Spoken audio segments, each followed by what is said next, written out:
स्वागत है आप सभी का एक बार फिर से। आज हम लोग देखेंगे हमारे बाल विकास से संबंधित कुछ महत्वपूर्ण प्रश्न जो कि पिछली बार या पिछले कुछ सालों के दौरान आए हुए हैं सीटेट में। और ये प्रश्न सिर्फ बाल विकास में नहीं बल्कि शिक्षण से संबंधित जो भी प्रश्न आते हैं हमारे पांचों सब्जेक्ट में उन सब से भी संबंधित हैं। तो चलिए शुरू करते हैं पहले प्रश्न से। पहला प्रश्न है, जनसंचार माध्यम सामाजिकरण का एक महत्वपूर्ण माध्यम बनता जा रहा है। नीचे दिए गए कथनों में से कौन सा सबसे उपयुक्त कथन है। मतलब जनसंचार जो माध्यम होता है, मतलब जो कम्युनिकेशन होता है, अब वो किसी भी माध्यम हो सकता है ना, जैसे वो न्यूज़पेपर के जरिए भी हो सकता है, वो इंटरनेट के जरिए भी हो सकता है। तो यह एक महत्वपूर्ण साधन बनता जा रहा है। तो कौन सा उपयुक्त कथन है उसके बारे में कि संचार माध्यम पदार्थों के विज्ञापन और विक्रय के लिए एक अच्छा माध्यम है। दूसरा है, सामाजिकरण केवल माता पिता और परिवार के द्वारा किया जाता है। जनसंचार माध्यमों की पहुंच बढ़ रही है और जनसंचार माध्यम अभिवृत्तियों, मूल्यों और विश्वासों को प्रभावित करता है। या चौथा, बच्चे संचार माध्यमों के साथ प्रत्यक्ष रूप से अंतःक्रिया नहीं कर सकते।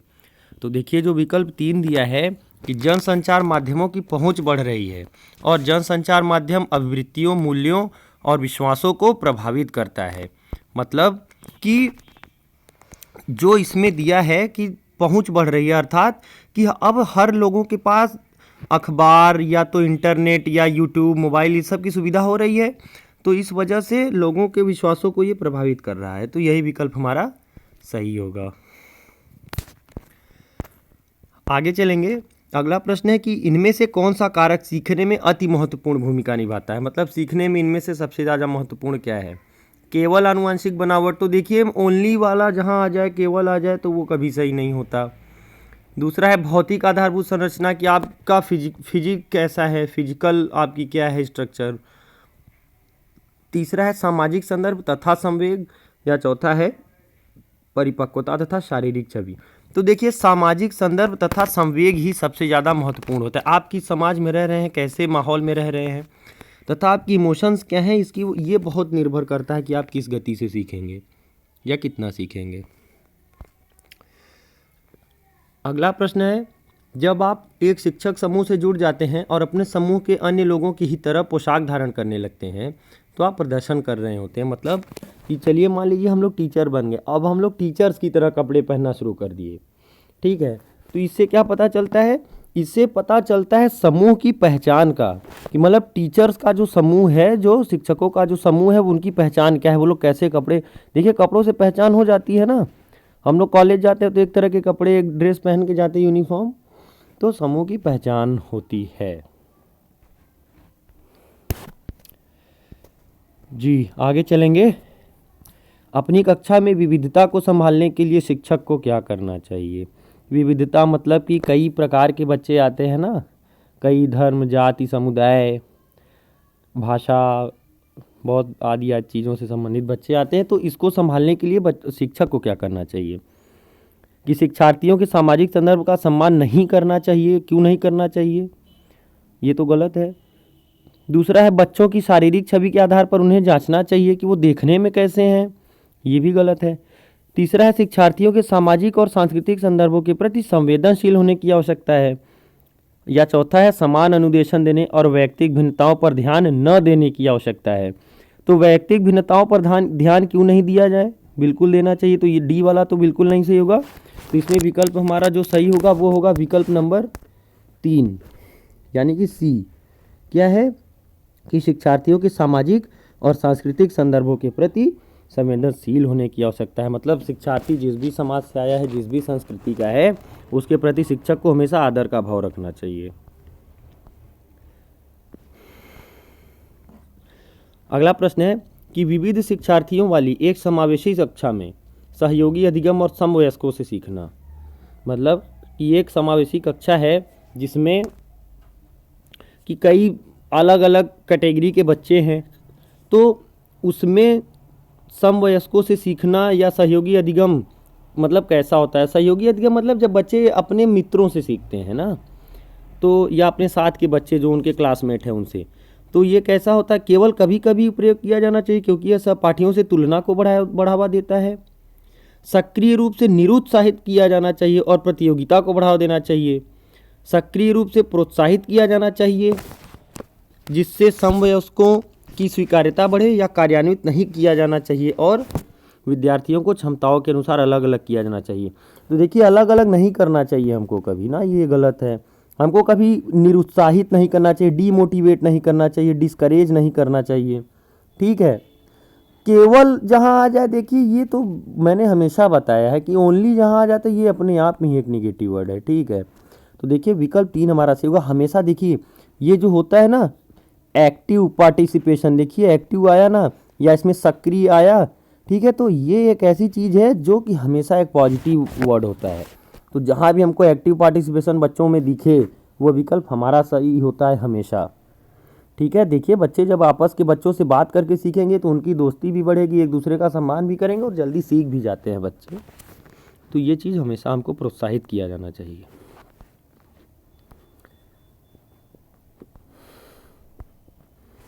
अगला प्रश्न है कि जिस कक्षा कक्ष में विविध पृष्ठभूमि से विद्यार्थी आते हों वहाँ एक प्रभावी शिक्षक। अब देखिए फिर वही है कि अलग अलग पृष्ठभूमि से बच्चे आए हैं किसी कक्षा में, अलग अलग क्षेत्र से, अलग अलग भाषा बोली वाले, तो वहाँ पे एक शिक्षक कैसा होता है कि उसको क्या करना चाहिए कि वंचित पृष्ठभूमि के विद्यार्थियों को कठिन परिश्रम करने के लिए कहेगा ताकि वे अपने साथियों के बराबर पहुँच सकें। या बी है समूह में वैयक्तिक भिन्नता को बताने के लिए उनकी सांस्कृतिक जानकारी पर ध्यान देगा। या सी है सांस्कृतिक जानकारी की अनदेखी करेगा और एक सर्वमान्य तरीके से अपने सभी विद्यार्थियों के साथ व्यवहार करेगा। या डी है समान आर्थिक पृष्ठभूमि के विद्यार्थियों का समूह बनाएगा और उन्हें एक साथ रखेगा। तो देखिए ये ऑप्शन तो बिल्कुल नहीं सही होगा कि समान मतलब कि अमीर गरीब वाली बात हो जाएगी, या किसी को कमज़ोर बच्चे को कठिन परिश्रम करवाने के लिए कहेगा, ये भी गलत बात हो जाएगी। ठीक है, तो देखिए जो वैयक्तिक भिन्नता वाली जो बात है, ठीक है, अब देखिए कल्चरल नॉलेज की अनदेखी भी नहीं की जा सकती है यहाँ पे। हाँ ये बात सही है कि अपने सभी विद्यार्थियों के साथ समान व्यवहार करेगा, ये तो ठीक है, लेकिन अनदेखी नहीं कर सकते हम लोग बच्चे की जानकारी को ना, ये गलत बात है। तो समूह में वैयक्तिक भिन्नता को बताने के लिए उनकी सांस्कृतिक जानकारी पर ध्यान देगा। मतलब अब ये नहीं, इसका अर्थ ये नहीं निकल रहा है कि वैयक्तिक भिन्नता के आधार पर उनको अलग करेगा, बल्कि बच्चों को अलग अलग पहचानेगा तो है ना कि किस बच्चे के अंदर क्या क्षमताएं हैं या क्या कमियां हैं। तो इसलिए ये विकल्प हमारा सही होगा, विकल्प नंबर बी, कि उनकी सांस्कृतिक जानकारी पर ध्यान देगा और जिससे कि उनकी वैयक्तिक भिन्नता का पता चल सके और उसके आधार पर बच्चों को वो पढ़ा सके। ठीक है, तो अगला प्रश्न है कि सामाजिक आर्थिक रूप से वंचित पृष्ठभूमि से आने वाले बच्चों को कक्षा के माहौल की आवश्यकता होती है। जो मतलब अब देखिए कुछ बच्चे ऐसे होते हैं ना जो बहुत पिछड़े समाज से आते हैं या बहुत गरीब घर से आते हैं। ठीक है, तो ऐसे बच्चों को कक्षा में कैसा माहौल मिलना चाहिए कि उन्हें अच्छा व्यवहार सिखाता है, उनके संस्कृति और भाषाई ज्ञान को महत्व देता है तथा उनका उपयोग करता है,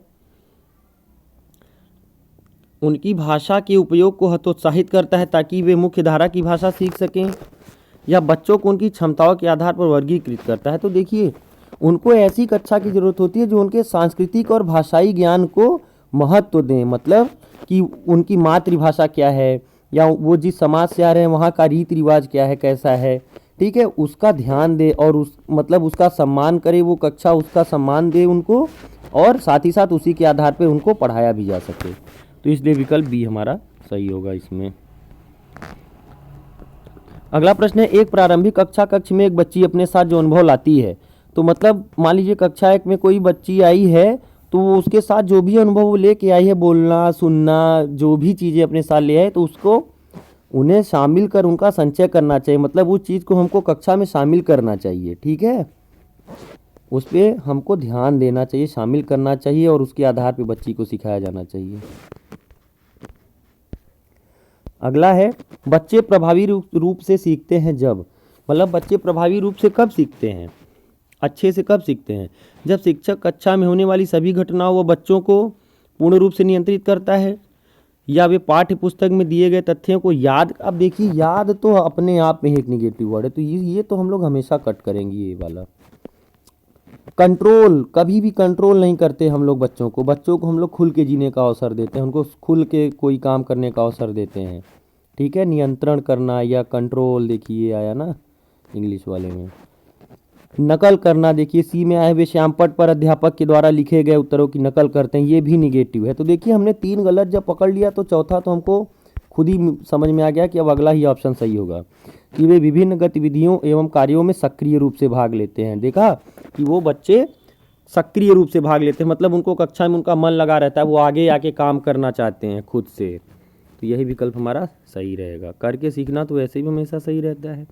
और सक्रिय यानी एक्टिव, एक्टिव पार्टिसिपेशन, सक्रिय भागीदारी हमेशा पॉजिटिव है, याद कर लीजिएगा इसको। एक शिक्षक को चाहिए कि, अब एक शिक्षक को क्या चाहिए कि वह विद्यार्थियों के बीच तुलना को अधिकतम करें। कभी भी देखिए कंपेयर नहीं करना चाहिए, गलत है ये। बी है वह विशेष संस्कृतियों या समुदाय के बच्चों को बढ़ावा दें, बिल्कुल नहीं।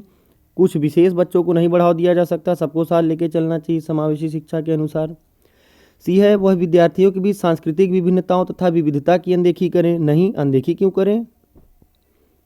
या डी है यह संप्रेषित करें कि वह कक्षा कक्ष में सभी संस्कृतियों का सम्मान करती है एवं महत्व देती है, बिल्कुल सही बात है कि उसको यह दिखाना चाहिए बच्चों को कि आप किसी भी समाज से आए हों, आप किसी भी जाति के हों, किसी भी धर्म के हों, किसी भी रीति रिवाज के हों, हम आपका सम्मान करेंगे और आप हमारे लिए बराबर महत्वपूर्ण है, आप सब। तो इसलिए विकल्प डी हमारा सही हो जाएगा।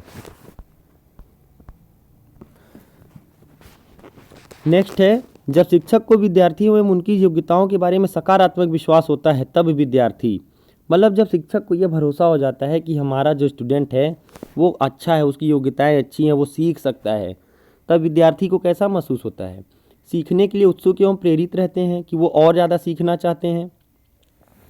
तो देखिए यही विकल्प हमारा अभी तक सही है और यही सही भी होना चाहिए। ठीक है, आगे वाला भी पढ़ ही लेते हैं। निश्चिंत हो जाते हैं तथा सीखने के लिए किसी भी तरह का प्रयोग करना बंद कर देते हैं, नहीं। सी है कि उनका उत्साह भंग हो जाता है तथा वे दबाव में आ जाते हैं, नहीं। किसी भी रूप में प्रभावित नहीं होते, ना, ये भी गलत है। देखिए बच्चे के बारे में हमको कभी गलत बातें करनी ही नहीं चाहिए। वैसे वो बात अलग है कि आप लोग जब टीचर बन जाएंगे तो कैसे पढ़ाएंगे कैसे नहीं, वो तो आप ही जाने, लेकिन परीक्षा में हमको कभी बच्चे से संबंधित कोई गलत चीज़ नहीं लिखनी है। तो इसलिए विकल्प ए ही हमारा इसमें सही होगा। अगला प्रश्न है, निम्नलिखित कथनों में से कौन सा विकास एवं अधिगम के बीच संबंध को सही तरीके से सूचित करता है, मतलब डेवलपमेंट और लर्निंग में क्या रिलेशन है, इनमें से कौन सी चीज़ सही से बताती है। तो जो विकल्प डी देखिए हमको दूर से ही दिख रहा है कि विकास एवं अधिगम अंतः संबंधित और अंतः निर्भर होते हैं, मतलब इंटर रिलेटेड और इंटर डिपेंडेंट होते हैं। यही विकल्प हमारा सही होगा, विकल्प नंबर डी, कि देखिए एक दूसरे से जुड़े होते हैं और एक दूसरे पे निर्भर होते हैं। मतलब ऐसा नहीं कि उसका विकास होगा तो सीख नहीं पाएगा, सीखेगा क्यों नहीं, और अगर सीखेगा तो विकास नहीं होगा, बिल्कुल अगर उसने कुछ सीखा तो उसका विकास ही तो हुआ।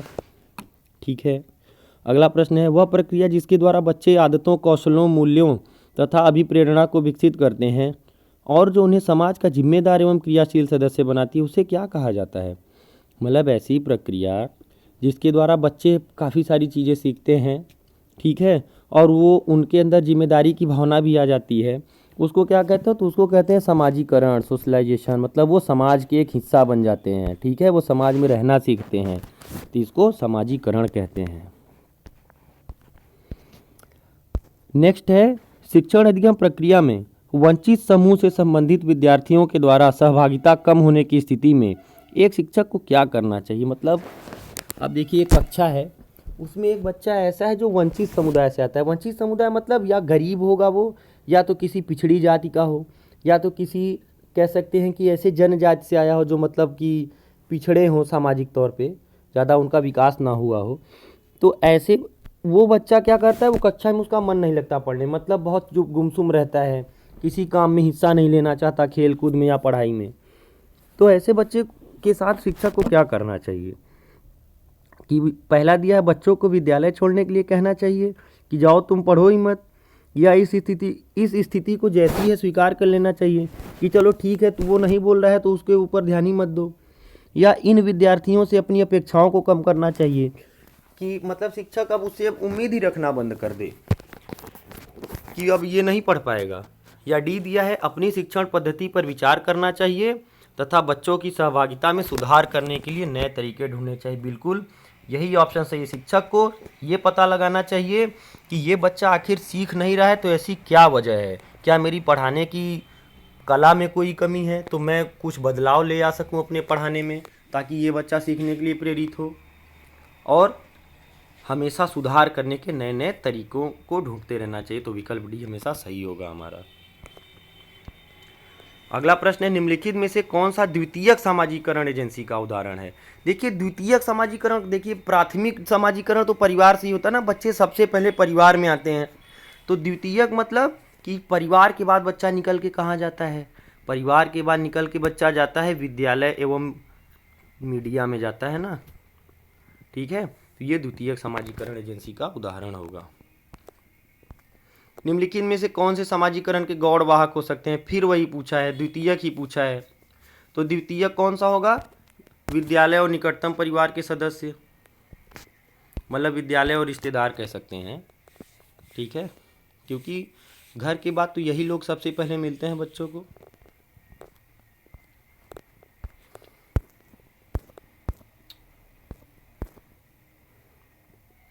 जी, अगला प्रश्न है, परिवार एवं पास पड़ोस बच्चों के सामाजिकरण की प्राथमिक एजेंसी है, ठीक है, क्योंकि देखिए बच्चा पहले परिवार और पास पड़ोस में सबसे ज़्यादा इन्वॉल्व रहता है ना।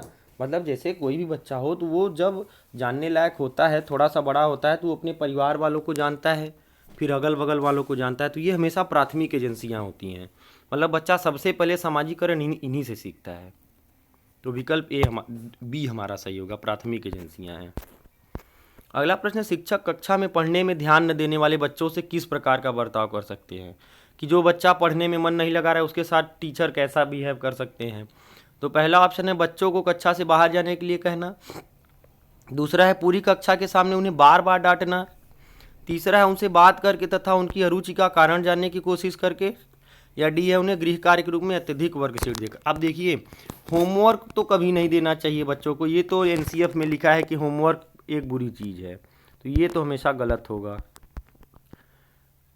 बी है हमारा कि पूरी कक्षा के सामने उन्हें बार बार डांटना, कभी नहीं डांटना चाहिए बच्चों को, या उनको बाहर जाने के लिए भी नहीं कह सकते। तो विकल्प जो सी है कि उनसे बात करना चाहिए और ये पता लगाना चाहिए कि आखिर उनके साथ क्या समस्या है, वो क्यों नहीं पढ़ रहे हैं, उस हिसाब से उन्हें पढ़ाया जाए, जैसे वो सीखें वैसे सिखाइए भाई। अगला प्रश्न है, विविध प्रकार की सामाजिक, आर्थिक और सांस्कृतिक पृष्ठभूमि के बच्चों से युक्त कक्षा सभी विद्यार्थियों के अधिगम अनुभवों को बढ़ाती है, यह कथन है।